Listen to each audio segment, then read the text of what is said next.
Olá, seja bem-vindo ao canal. Eu sou o Michael e serei seu professor aqui no YouTube. E o tema da nossa videoaula é a hipótese do RNA. E essa hipótese tenta explicar qual ácido nucleico surgiu primeiro, se foi o DNA ou se foi o RNA. Para que você entenda essa hipótese, você tem que saber quais são as moléculas importantes para que aconteça a vida. As moléculas importantes são DNA, RNA e proteína.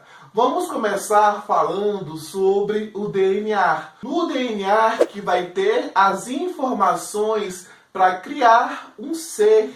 Sem ele, provavelmente, não existiria vida nos tempos atuais. E o RNA? Antes pensava-se que o RNA era apenas um mensageiro, que ele ia no DNA, pegava as informações importantes, levava essa informação para que uma proteína seja produzida. Mas hoje em dia, nós entendemos o RNA como algo a mais que o mensageiro. Hoje em dia, nós entendemos que o RNA, além de ser um mensageiro, ele participa de reações químicas. Esses RNAs são conhecidos como ribozimas. Essas ribozimas, eu vou comentar melhor sobre elas no decorrer da aula. Professor, e proteína? Gente, proteína também é importante para que exista vida. A proteína também participa de reações químicas.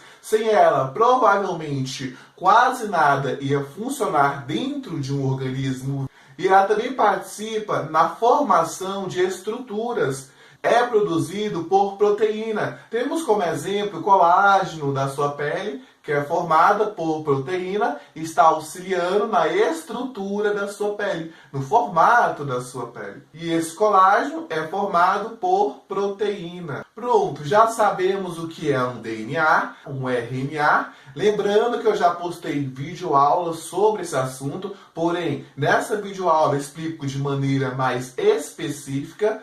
E já sabemos também o que é uma proteína. Agora sim podemos conversar sobre a hipótese do RNA. Há 3,7 bilhões de anos atrás surgiu a primeira forma de vida. Sendo que essa vida só surgiu porque aquele ser ganhou a habilidade de se reproduzir. E essa forma de vida, provavelmente o seu material genético não era de DNA.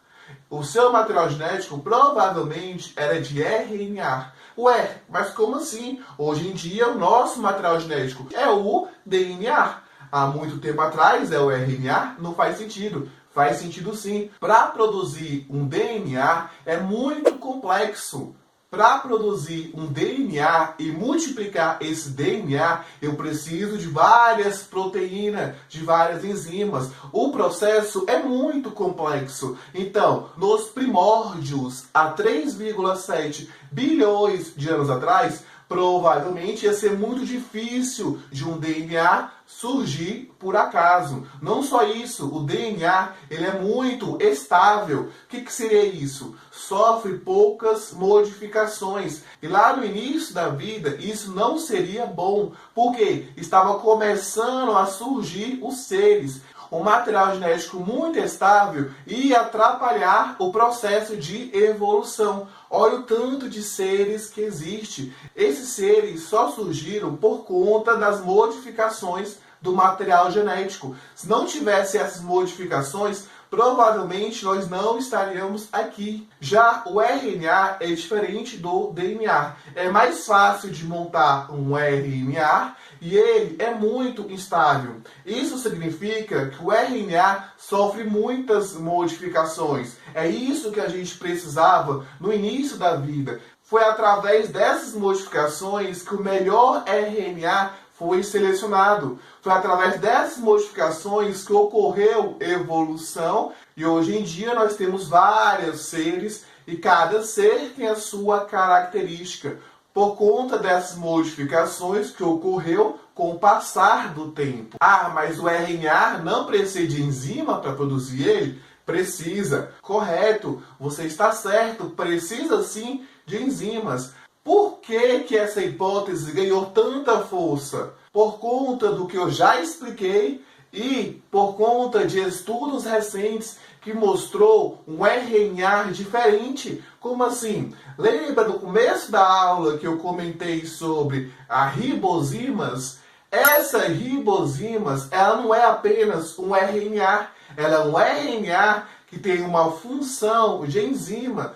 Essas ribozimas conseguem se formar sozinho, conseguem juntar aminoácidos, conseguem produzir proteínas. Olha que interessante, um RNA que não necessita de uma enzima, pois ele mesmo é uma enzima junto com RNA. Alguns seres foram encontrados essas ribozimas, como os vírus, alguns seres eucariotos e procariotos. Por isso que essa hipótese ganhou tanta força. Primeiro veio esse RNA, provavelmente era semelhante a uma ribozimas, e depois que surgiu o DNA. Nós não sabemos como surgiu o DNA. Isso é apenas uma hipótese. Essa é uma pergunta que a ciência ainda não tem a resposta. Aí, como o DNA ele é mais estável, ele assumiu o lugar do RNA, ele ficou como material genético mais importante. Porque pensa comigo, as espécies que já estão formadas não tem por que sofrer mutações gigantescas. Nós não precisamos disso. Nós sofremos mutações, com certeza, mas não da forma que ocorria lá no início da vida. Porque as nossas características já estão estabelecidas. Modificações em exagero prejudica em vez de ajudar, pois vai modificar aquilo que já está bom para a nossa espécie e para várias outras espécies. Espero que vocês tenham entendido este conteúdo. Se você gostou, se você ficou com dúvida, deixe aqui no comentário. E se você ainda não é inscrito, inscreva-se, porque isso vai fazer com que eu produza mais vídeo de forma gratuita para vocês. Gente, eu vou ficando por aqui. Um forte abraço, fiquem com Deus e até a próxima!